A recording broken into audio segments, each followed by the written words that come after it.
Hello, dear students. Welcome to our video course. And today's lecture is the English language history and literature. And I'm your lecturer. My name is Kozlova Natalia Vasilyevna, and I am a teacher at Kuban State University, the Faculty of Romanic-Germanic Philology. We are going to tell about English, its history, main phases of its development and literature specific to each phase. I hope you will enjoy the lecture. And now let's begin. The English language origin. First of all, we should know that English belongs to the Germanic group of languages. As a part of this group, it is characterized by polysemy, a phenomenon of existing multiple meanings for one lexical unit. For example, verbs sat, be, bear. Short one- or two-syllable words, for example, sun, cat, sit, etc. And stressed first syllables, for example, in the words mother, father.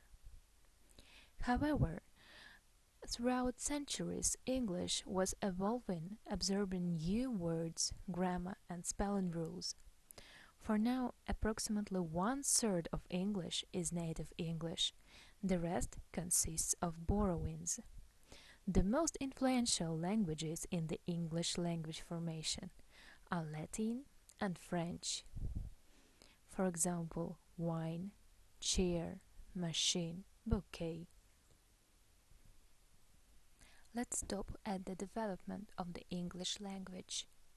English is divided into three main stages of its development. They are Old English, Middle English, and Modern English. Each phase is formed by particular historical events and characterized by specific features of word spelling and pronunciation. And now you will listen to the audio file where you can find out more about the development of English.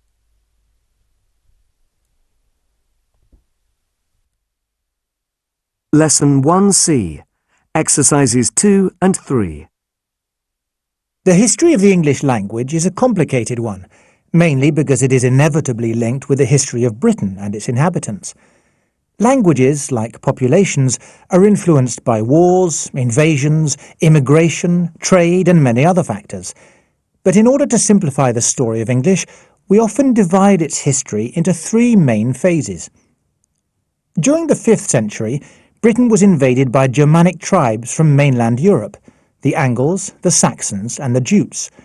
They displaced the existing population and their Celtic languages to the fringes of the country, Wales, Cornwall, and the north. The languages of the invading tribes formed the basis of the English language.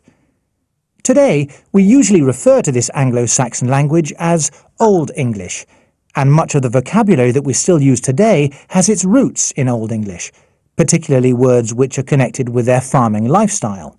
Earth, plough, and sheep are three examples of words with Anglo-Saxon origins.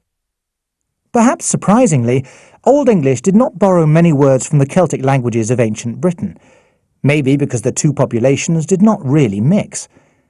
One of the few is the word Britain itself. Another is the name of London's main river, the Thames. It did borrow words from Latin, however. School is one example, as well as adopting the Roman alphabet, which is still used today to write English and many other languages. Between about 800 and 1000 AD, Viking invaders from Norway and Denmark came to Britain, settling mainly in the northern and eastern parts of the country. Many words from their language, Old Norse, became part of Old English, and some of these survive to this day, such as the common verbs get, take, and want.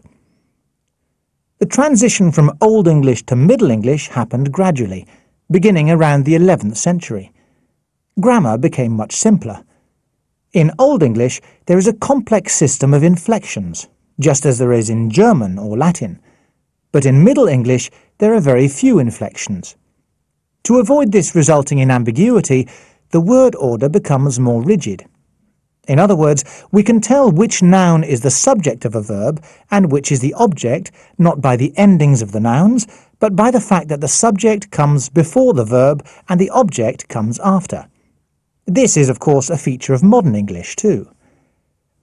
As well as the grammar, the vocabulary of Middle English is different from Old English. For example, it contains a lot of French words. This is because Britain was conquered by the Normans from northern France in 1066. For the next 300 years or so, Britain was ruled by the French, and the Anglo-Saxon population were mainly deprived of power and wealth. The superior social position of the French during that time is reflected even today in some of the words we use. For example, the words for the meats beef and mutton come from the French words bœuf and mouton, while the words cow and sheep originally come from Anglo-Saxon. This reflects the fact that the Anglo-Saxon peasants had to look after the animals so that their French masters could dine on the meat. The third phase, modern English, is generally agreed to begin around the time that the printing press was invented at the end of the 15th century. In the 1700s, the first dictionaries of English began to record vocabulary. The spelling of words became more stable. Up to this time, writers used to spell a word however they wanted to. And as science flourished, thousands of new words were added to the English language, the majority taken from Greek, for example, microscope and biology, or Latin, such as the word science itself. The process of change is a continuous one, and there is no reason to think that modern English will be the final and everlasting form of the language. On the contrary, it is already being transformed by several powerful influences. One of them is the Internet. Another related influence is the global community of non-native speakers of English, which far outnumbers the community of native speakers. What will the English language be like in the future? Nobody can be sure, but it will certainly not be the same as the English of today.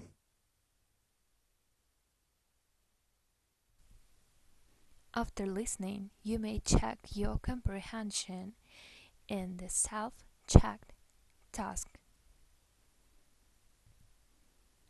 English literature, oral and written. The very first writings in what is now Great Britain were in several different languages.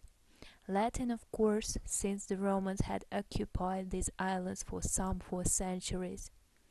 Gaelic and Irish and Welsh also found written expression. Of course, most literature was part of an oral tradition, and it was rarely written down until much later. Literature is as old as human language, and literature is everywhere. Not only in books, but in videos, television, radio, CDs, computers, newspapers, in all the media of communication where a story is told or an image created.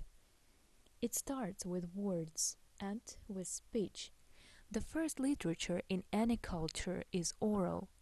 In English, the first signs of oral literature tend to have 3 kinds of subject matter: religion, war, and the trials of daily life, all of which continue as themes of a great deal of writing.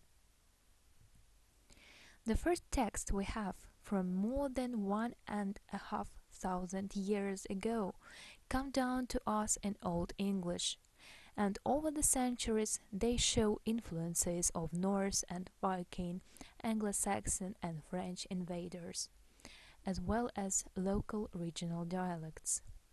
Only after about 1400, when what we call Middle English took over, does literature in English begin to sound, look and feel like the English we use today. By the time of Shakespeare and the King James Bible, published in 1611, the English language is recognizably modern. The spread of Anglo-Saxon, then English as a language, was one of the most significant elements over several centuries in molding a national identity out of all the cultural and linguistic influences which the country underwent. Icelandic and Viking, Latin and French, Germanic and Celtic, as well as many local linguistic, cultural and social forces, were all part of the Anglo-Saxon melting pot, which would eventually become English, the language of England, then of Britain. The first fragment of literature is known as Caedmon hymn. It dates from the late 7th century. The hymn is therefore the first song of praise in English culture, and the first Christian religious poem in English, although many Latin hymns were known at that time. It was preserved by the monks of Whitby. Christian monks and nuns were the guardians of culture, as they were virtually the only people who could read and write before the 14th century. It is interesting, therefore, that most of the native English culture they preserved is not in Latin, the language of the Church, but in Old English, the language of the Angles, Saxon, and Jutes. Old English poetry is characterized by a number of poetic tropes, which enable a writer to describe things indirectly, and which require a reader imaginatively to construct their meaning. The most widespread of these figurative descriptions are what are known as kennings. Kennings often occur in compounds, for example, Ronrad or Whale Road, or Swan Road like Swan Road, meaning the sea, Banhus, Bone House, meaning the human body. Some kennings involve borrowing or inventing words, often appear to be chosen to meet the alliterative requirement of a poetic line, and as a result some kennings are difficult to decode, leading to disputes in critical interpretation. But kennings do allow more abstract concepts to be communicated by using more familiar words. For example, God is often described as moncynnes weird, or guardian of mankind. One of the most famous epic poems of that time is Beowulf. It stands out as a poem which makes extensive use of this kind of figurative language. There are over 1,000 compounds in the poem, totaling 1/3 of all the words in the text. Many of these compounds are kennings. The word to ken is still used in many Scottish and Northern English dialects, meaning to know. Such language is a way of knowing and of expressing meaning in striking and memorable ways. It has continuities with the kinds of poetic compounding found in nearly all later poetry, but especially in the modernist texts of Gerard Manley Hopkins and James Joyce.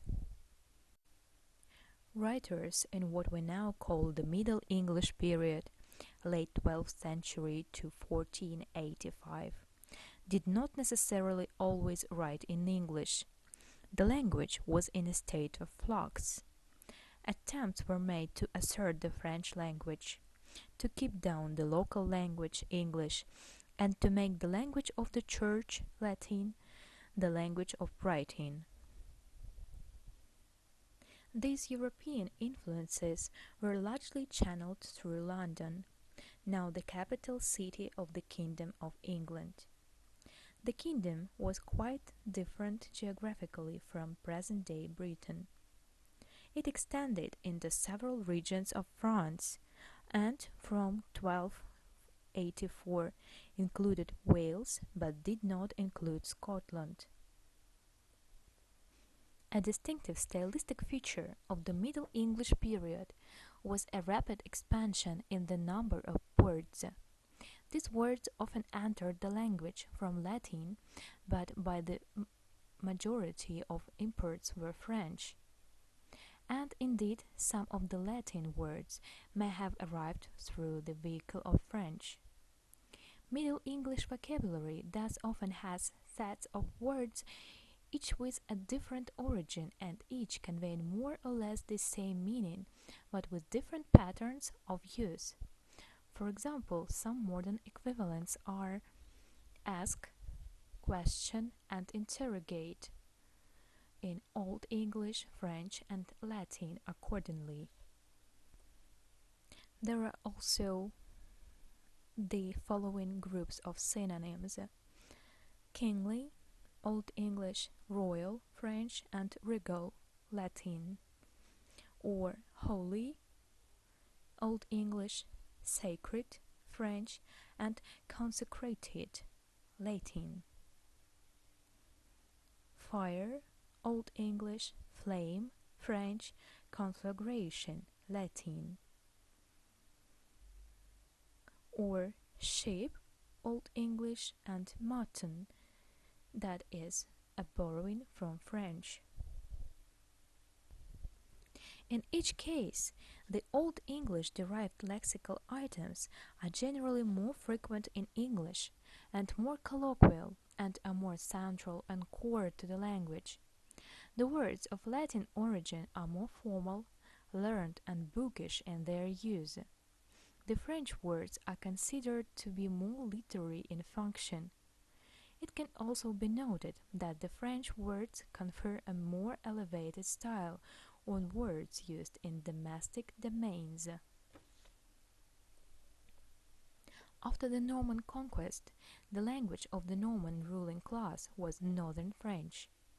The language of the English court in the 12th century was Parisian French, which carried more prestige than Anglo-Norman or other varieties. Until the second half of the 14th century, the language of instruction in English schools was French. And now we want to talk about Geoffrey Chaucer, one of the greatest representative of English literature of that time. The range and variety of Chaucer's English did much to establish English as a national language. Chaucer also contributed much to the formation of a standard English based on the dialect of the East Midlands region, which was basically the dialect of London which Chaucer himself spoke. Indeed, by the end of the 14th century, the educated language of London, bolstered by the economic power of London itself, was beginning to become the standard form of written language throughout the country, although the process was not to be completed for several centuries. The cultural, commercial, administrative, and intellectual importance of the East Midlands, one of the two main universities, Cambridge, was also in this region. The agricultural richness of the region and the presence of major cities, Norwich and London, contributed much to the increasing standardization of the dialect. At the end of the 14th century, the world changed. Two key dates can mark the beginning of modern times. In 1485, the Wars of the Roses came to an end, and, following the invention of printing, William Caxton issued the first imaginative book to be published in England, Sir Thomas Malory's retelling of the Arthurian legends, The Death of Arthur. In 1492, Christopher Columbus had a voyage to the Americas. He opened European eyes to the existence of the New World. New worlds, both geographical and spiritual, are the key to the Renaissance, the rebirth of learning and culture, which reached its peak in Britain during the reign of Queen Elizabeth I from 1558 to 1603. England emerged from the Wars of the Roses with a new dynasty in power, the Tudors. As with all powerful leaders, the question of succession became crucial to the continuation of power. So it was with the greatest of the Tudor monarchs, Henry VIII, whose reign lasted from 1509 to 1547. In his continued attempts to father a son and heir the line, Henry married 6 times, but his 6 wives gave him only one son and 2 daughters, who became King Edward VI, Queen Mary I, and Queen Elizabeth I. The need for the annulment of his first marriage to Catherine of Aragon brought Henry into direct conflict with the Catholic Church, and with Pope Clement VII in particular. In reaction to the Catholic Church's rulings, Henry took a decisive step, which was to influence every aspect of English life and culture from that time onwards. He ended the rule of the Catholic Church in England, closed the monasteries, which had for centuries been the repository of learning, history, and culture, and established himself as both the head of the Church and head of state. This move is known as the Reformation, and its importance is huge. Literature before Renaissance had frequently offered ideal patterns for living which were dominated by the ethos of the Church, but after the Reformation the search for individual expression and meaning took over. This involved experimentation with form and genre, and an enormous variety of linguistic and literary innovations in a short period of time. The Reformation gave cultural, philosophical, and ideological impetus to English Renaissance writing. The writers in the century following the Reformation had to explore and redefine all the concerns of humanity. The Bible has been one of the major shaping influences in the development of the English language. However, the history of the relationship between the Bible and the English language has been a long and at times controversial one. For example, in 1382, John Wycliffe translated the Vulgate edition of the Bible, published in Latin, into Middle English, but caused controversy because many people believed that English was not a language worthy of conveying the profound moral sentiments of the Bible. Over 150 years later, William Tyndale translated the New Testament into English from the original Greek, seeking in the process to produce a version of the Bible which could be accessible to anyone who could read. He was a strong proponent of the view that people should be able to read the Bible in their own language, and accordingly contributed much to the development of a plain, colloquial English style. Other influential Bibles in English were the Coverdale Bible, which was a translation from German and the first complete Bible to be published in English, and the Bishop's Bible, which was a revised version of the Great Bible. The most important and influential Bible was, however, the King James Bible, published in 1611 and also known as the Authorized Version. In 1604, the new king, King James I, wanted to have a version of the Bible which would become the single standardized version for use in all churches and throughout the country, and ordered a panel of scholars and translators to produce a version on which there could be general agreement and which would be acceptable to the bishops of the country. In terms of grammar, the authorized version of the Bible maintains an older word order. For example, they knew him not, instead of they did not know him, and things eternal for eternal things. The suffixes eth and th, third person singular form of present tense verbs, is common. For example, God does know for God does know, and your cup runneth over for your cup runs over. Some several irregular verbs appear in older forms. For example, spake for spoke, wist for knew, and gat for got. Above all, however, phrases, proverbial expressions, and sayings which occur in the authorized version are now so much part of everyday English that their origins are hardly ever recognized. For example, money is the root of all evil, all things to all men, the blind leading the blind, and at their wits' end.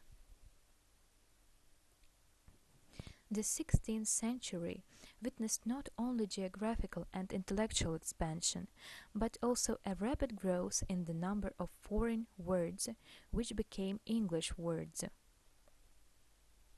English as a language had always been open to lexical invasions, and by the time of the Renaissance had absorbed innumerable words with Latin and Greek origins, but had also borrowed many words from French, Italian, Spanish, and Portuguese, other countries similarly involved in an expansion of their usual territorial boundaries. During the 16th century, however, and in a time of worldwide exploration and expansion, new words came into English from over 50 other languages, including the languages of Africa, Asia, and North America. The lexicon of English expanded to meet the need to talk about the new concepts, especially scientific concepts, inventions, materials, and descriptive terms which accompanied the rapidly developing fields of medicine, technology, science, and the arts. The expansion of the lexicon of English owes much to the linguistic creativity of Shakespeare, whose inventions have become a part of modern English idiom, although the same meanings are not necessarily preserved. At the time of Shakespeare, the English language was in a state of rapid transition. The fluidity of the language was utilized by Shakespeare to coin new phrases, to introduce new words, to innovate in idiom, and regularly to exploit the newly formed grammar and spelling patterns of modern English for purposes of creative ambiguity. Shakespeare's more distinctive uses of language are, however, more deeply patterned in the ideas and themes of his prose and poetry. On the level of vocabulary choices, key recurrent words such as time in Macbeth or honest in Othello or act in Hamlet resonate across a whole play. But the choices in words do not only convey particular meanings, they also enact meanings. For example, in Macbeth, Shakespeare exploits tensions between formal Latin-derived vocabulary and more informal native English vocabulary for purposes of dramatic effect. A related contrast between formal Latinate and informal Anglo-Saxon diction occurs in a number of plays in which different ways of seeing are contrasted. Throughout plays, the double voice is an essential element of characterization. At its most creative, Shakespeare's language is iconic. That is, there is a connection between some aspects of the linguistic expression and the event or object or character it refers to. Nowadays, we use many idioms created by Shakespeare, but doing it, we usually do not realize and do not know their origins.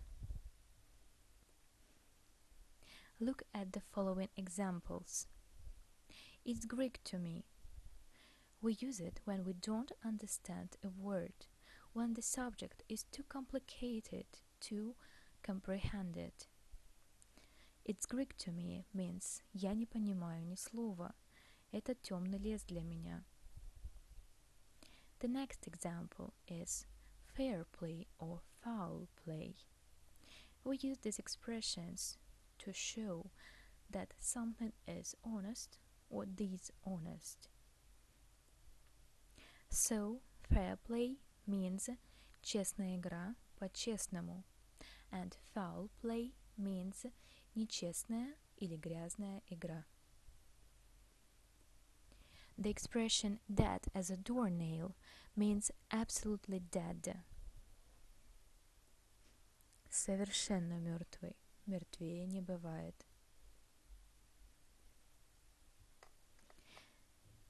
The phrase to vanish into thin air is used when we speak about something that disappeared suddenly without any tracks left.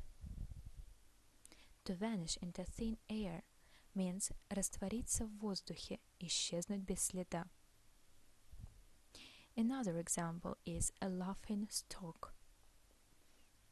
We use it to describe a person or an object that is laughed at by the others. A laughing stock means посмешище.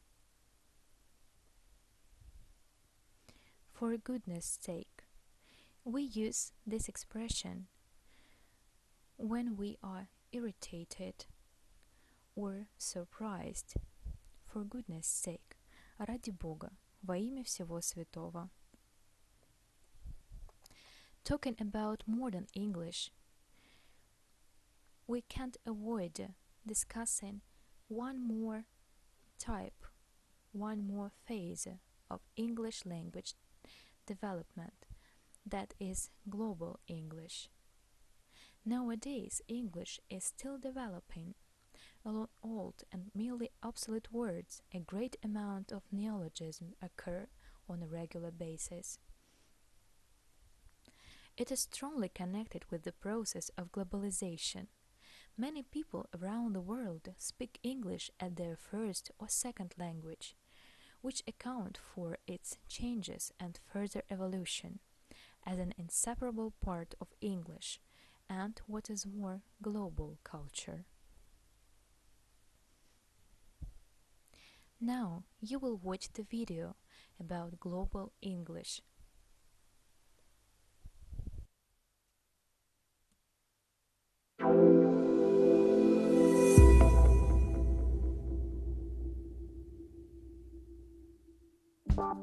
There are over 6,000 languages in the world.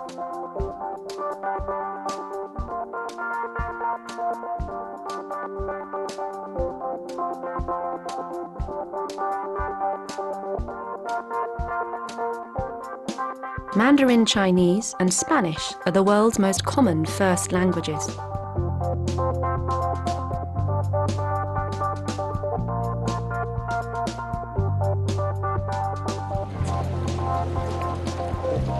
And for about 370 million people, English is their first language.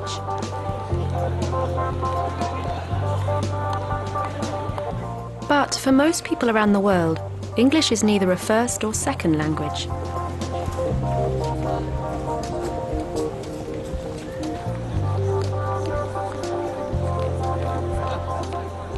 Even in a city like London, English is sometimes a second or possibly a third or fourth language of many of the residents. But it is estimated that 1 out of 4 people worldwide speak English with some degree of competence. And as a result, English is often used as a common language of international communication. For example, It's been the mandated language of international aviation since 2008. English was chosen in an attempt to avoid any misunderstandings between international flight crews and air traffic controllers. While the English language is derived from an historic variety of languages, by and large, native English speakers are poor at learning other languages. As a result, many native English speakers grow up never having got to grips with a second language. But in some countries, like South Africa and India, while English isn't the first language of most of the population,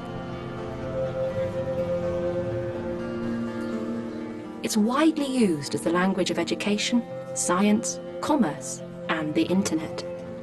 But English coexists with many native languages.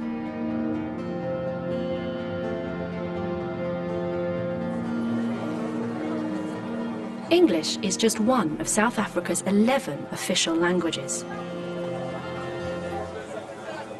Nearly a quarter of the population of 50 million people speak Zulu as their first language, and another 20% speak Xhosa.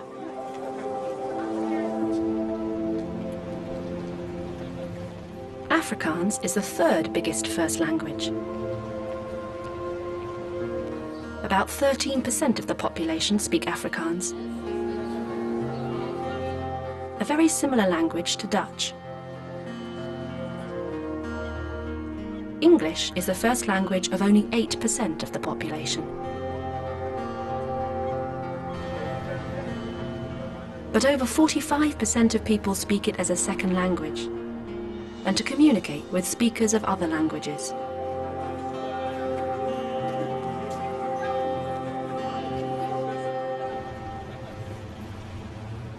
South Africa uses English as the main language of business, politics, and the media. All students in South Africa have to learn English at school. Today, there are a lot of English words used in languages like Zulu and Xhosa. But many words from these languages are also incorporated into South African English, enriching all the languages. But the prevalence of English as a growing global language has some problematic implications too. There have been accusations of linguicide levelled against English. The sheer dominance of the English language is literally killing minority languages. In some countries, there are no longer any native speakers of many local languages. And, with no one to pass it on to the next generation, the language dies. This has already happened to many of the indigenous languages of the Native American Indians in North America. But it's unlikely that anything can stop the continued expansion of the English language in the short term. And with the influence of globalization and the internet, it is very likely that the dominance of English will continue, at least for the foreseeable future.